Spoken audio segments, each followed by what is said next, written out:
हम लोग BPSC special कड़ी को कर रहे हैं और डे वाइज हम लोग कोशिश कर रहे हैं कि एक दिन में एक पार्टिकुलर सब्जेक्ट के इम्पोर्टेंट विषयों को समझा जाए और रिवीजन हो जाए, कुछ इम्पोर्टेंट फैक्ट्स हमें मिल जाए।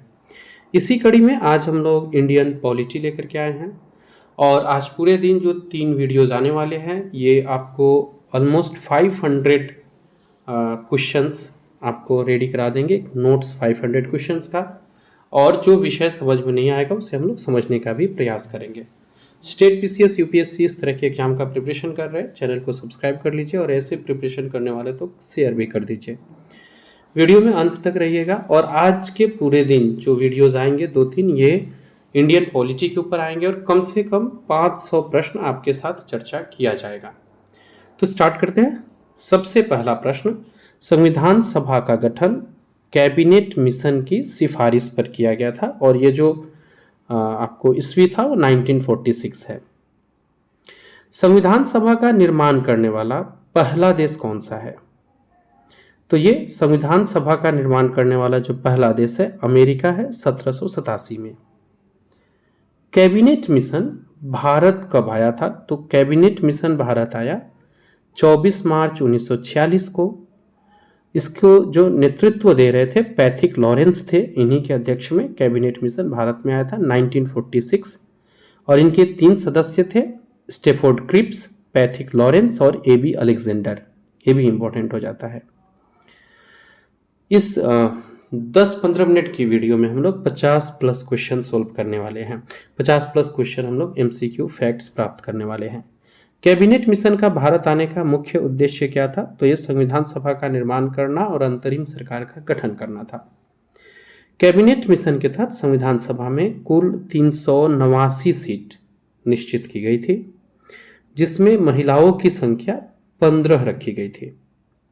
सीटें जो आवंटित की गई थी ये प्रति 10 लाख पर एक प्रतिनिधि के रूप में नियुक्त किया गया था, यानी उस समय भी जनसंख्या के आधार पर ही नियुक्त किया गया था और आज भी याद रखिएगा सीटों का आवंटन जनसंख्या के आधार पर ही होता है। संविधान सभा में एससी को 26 और एसटी को 33 सीट दी गई थी। एससी के 26 और एसटी के सदस्यों की संख्या 33 थी।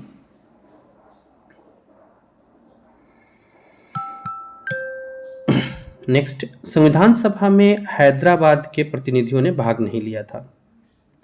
देश के विभाजन के बाद संविधान सभा में जब इंडिया पाकिस्तान का विभाजन हो गया तो कितने सदस्य रह गए? तो ये 299 बच गए थे। स्वतंत्रता के बाद जो देश में रियासतें थी वो 562 थी।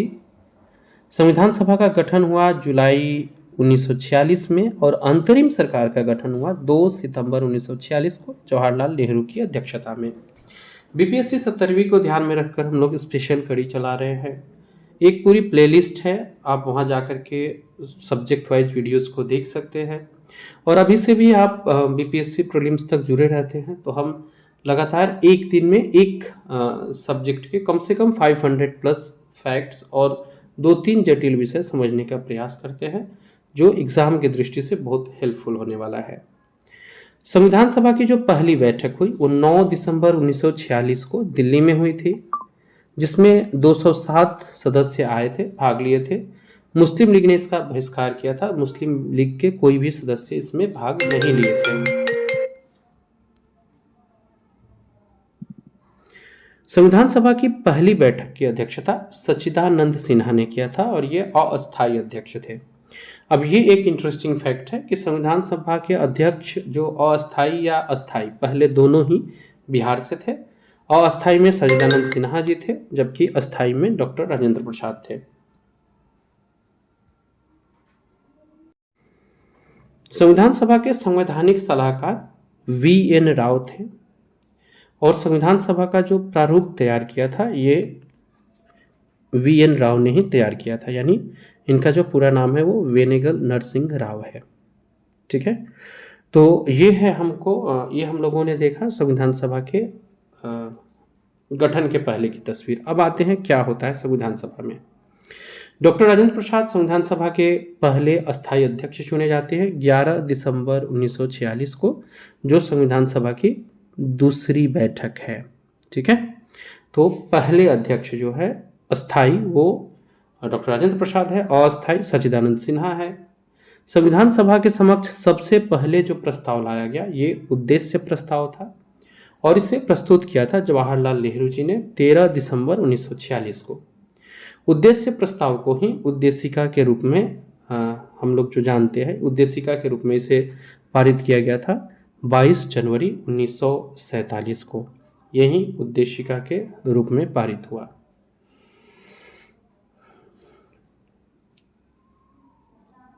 उद्देशिका को ही प्रस्तावना कहते हैं और भारतीय संविधान की जो प्रस्तावना है ये शुरू होती है हम भारत के लोग। आपको याद होगा हम भारत के लोग, भारत को, तो हम भारत के लोग से ये प्रारंभ होता है।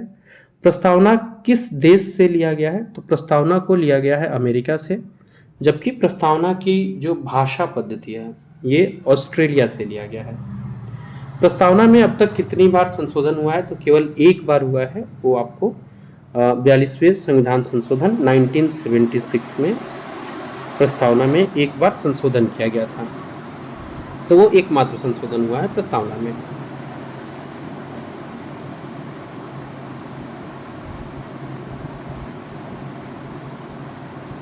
अगले प्रश्न पर आते हैं, प्रश्न संख्या 28। संविधान की प्रस्तावना में समाजवादी, पंथ निरपेक्ष और अखंडता, यही 3 शब्द है जो जोड़े गए थे 42वां संविधान संशोधन में जो 1976 में हुआ और इंदिरा गांधी इसमें प्रधानमंत्री के रूप में है। भारतीय संविधान की आत्मा प्रस्तावना को ही कहा गया है। अब प्रस्तावना संविधान का हिस्सा है या नहीं, इसको लेकर के भी एक डिबेट चली थी। फाइनली केशवानंद भारती और केरल राज्य का जो वाद होता है इसमें 1973 में ये हुआ था। इसमें प्रस्तावना को संविधान का अंग स्वीकार कर लिया गया था। तो ये भी कई बार पूछता है कि प्रस्तावना को संविधान का अंग कब स्वीकार किया गया था? 1973 में। मामला था केशवानंद भारती बनाम केरल राज्य। B.R. अम्बेडकर ने भारतीय संविधान की आत्मा किसे कहा है? तो उन्होंने अनुच्छेद 32 को, जो संवैधानिक उपचारों के अधिकार से जुड़ा हुआ है, इसको भारतीय संविधान की आत्मा कहा है।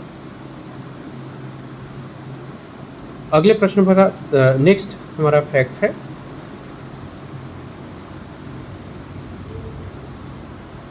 फैक्ट नंबर 32 और ये है आपको फिलहाल आर्टिकल 32 संवैधानिक उपचारों के अधिकार से है। पाकिस्तान के लिए पृथक संविधान सभा ये कब गठित हुआ था? तो 26 जुलाई 1947 को गठित हुआ। भारत के संविधान को तैयार करने के लिए गठित समिति जो थी इसकी कुल संख्या कितनी थी? तो भारत के संविधान के लिए कुल 13 समितियां गठित हुई थी। प्रारूप समिति जो है 29 अगस्त 1947 को गठित होती है। इसके अध्यक्ष है डॉक्टर भीमराव अंबेडकर जी। और प्रारूप समिति में जो सदस्यों की कुल संख्या थी वो 7 थी। संविधान के प्रारूप पर बहस हुए थे टोटल 114 दिन और फिर फाइनली वो ड्राफ्ट हुआ था। संविधान सभा में डॉक्टर भीमराव अंबेडकर का पहली बार निर्वाचन हुआ पूर्वी बंगाल से, जो विभाजन के बाद बम्बई प्रेसिडेंसी के पुणे में चला गया। तो विभाजन के बाद ये बम्बई प्रेसिडेंसी के पुणे से हुए, हालांकि इनका पहली बार निर्वाचन पूर्वी बंगाल से होता है। डॉक्टर राजेंद्र प्रसाद ने झंडा समिति, संचालन समिति तथा नियम समिति की अध्यक्षता की थी, जबकि पंडित जवाहरलाल नेहरू संघ संविधान समिति के अध्यक्ष थे, जिसमें कुल 15 सदस्य थे। संविधान सभा द्वारा राष्ट्र ध्वज तिरंगा अपनाया गया था 22 जुलाई 1947 को। अभी हम लोग संविधान के बेसिक चीज़ों को ही समझ रहे हैं। झंडा दिवस 22 जुलाई को मनाया जाता है। भारतीय संविधान के निर्माण में कुल समय जो लगा वो 2 वर्ष 11 माह 18 दिन का था। और इस बीच में जो संविधान सभा के अधिवेशन हुए थे वो टोटल 11 अधिवेशन हुए थे 165 दिन में। संविधान सभा द्वारा जो भारतीय संविधान को अपनाया या अंगीकृत कहे या अधिनियमित कहे, ये किया गया था 26 नवंबर 1949 को। इसीलिए संविधान दिवस भी हम लोग 26 नवंबर को ही मनाते हैं 1949 को। आज पूरे दिन इंडियन पॉलिटी के क्वेश्चंस आएंगे, 500 प्लस क्वेश्चन होंगे। ऐसा है कि हो सकता है कि आपको बहुत सारी चीज़ आती हो इसमें, फिर भी आप पूरे वीडियो को थॉरोली देखिएगा, क्योंकि एक तो आपका रिवीजन होने वाला है और दूसरा आप जो नया नहीं जानते हैं, जो नया कंटेंट है वो आपके नोट्स में शामिल हो जाएगा, तो आपकी पॉलिटी और भी स्ट्रॉन्ग हो जाएगी और आप इसमें से ज़्यादा प्रश्न को अगर कर पा रहे तो ये हमारे कॉन्फिडेंस लेवल को भी अच्छा बनाता है। इस वीडियो में हम लोगों ने 50 प्रश्न को ही कवर किया है, बाकी प्रश्न हम लोग अगले वीडियो में लेकर के आएंगे। संविधान सभा की जो अंतिम बैठक हुई वो 24 जनवरी 1950 को हुई।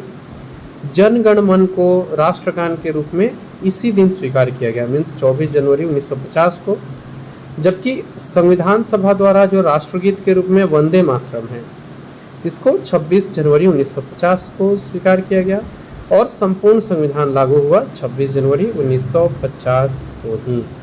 तो ये हम लोगों ने संविधान सभा उससे जुड़े मीन्स संविधान बनने के पहले की चीज़ों को देखा। अब हम लोग यहाँ से संविधान की प्रकृति वगैरह देखेंगे। संविधान का जो नामकरण होता है वो भारत के संविधान के रूप में किया गया है। इंडियन कॉन्स्टिट्यूशन हम लोग बार बार बोलते हैं ना, ये अनुच्छेद 393 में वर्णित है। भारतीय संविधान की जो प्रकृति है वो एकात्मक और संघात्मक दोनों है। भारत एक धर्मनिरपेक्ष देश है, इसका तात्पर्य है कि इसमें सभी धर्मों के महत्व को स्वीकार किया गया है। भारत एक गणतंत्र है और अर्थ इसका यह है कि भारत में राष्ट्र का प्रधान राष्ट्रपति निर्वाचित होते हैं। भारत एक गणतंत्र है, ये याद रखिएगा, यानी भारत में जो सिस्टम जो चल रहा है वो लोगों के द्वारा चल रहा है, जनता के द्वारा मेड है। भारत का संविधान अंशतः कठोर और अंशतः लचीला है। भारतीय संविधान को अर्ध संघीय संविधान कहा केसी वियर ने। मूल संविधान की जब बात की जाए तो इसमें 395 अनुच्छेद थी, 8 अनुसूची थी और 22 भाग थे। अभी आपको बताने हैं अनुसूचियों की संख्या कितनी है और कितने भाग है संविधान में, अगर जानते हैं कमेंट बॉक्स में बताइएगा। वर्तमान में कितने अनुच्छेद है तो 495 प्लस हो गए हैं और अनुसूचियों की संख्या 12 हो गई है। एक और स्लाइड हम लोग देख ही लेते हैं, ये हमारा लास्ट स्लाइड अभी जो आएगा 4-5 क्वेश्चन वो हमारा लास्ट होगा इस वीडियो का।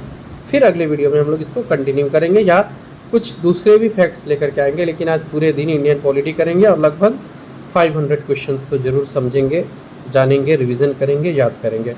वर्तमान में संविधान के कुल भाग 25 है। राज्यों की नामों की सूची और उसके राज्य क्षेत्र का ब्यौरा पहली अनुसूची में है। 8वीं अनुसूची का संबंध भाषा से है।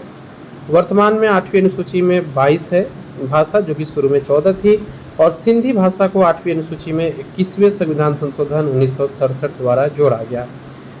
अभी वीडियो में इतना ही। अगले इम्पोर्टेंट इंडियन पॉलिटिकल साइंस के वीडियो को मिस मत कीजिएगा। मिलते हैं अगले वीडियो में।